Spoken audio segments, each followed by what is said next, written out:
Nitya. It's pav bhaji made with the Instapot. Can I try? Yeah.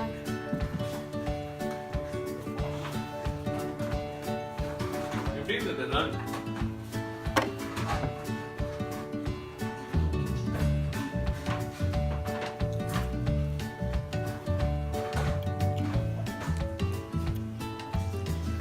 Triple all the yummy goodnesses. Using our Instapot with our first pav bhaji recipe.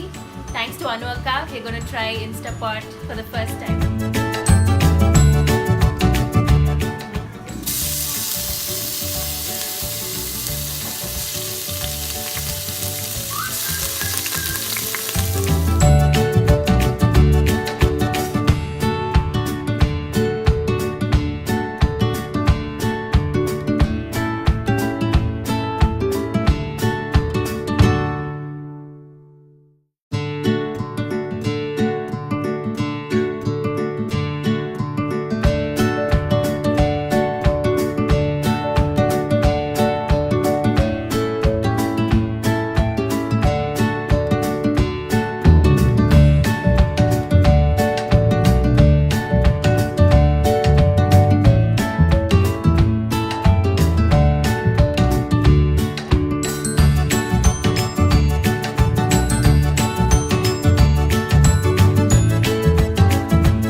Oh look, what is this, Nitya?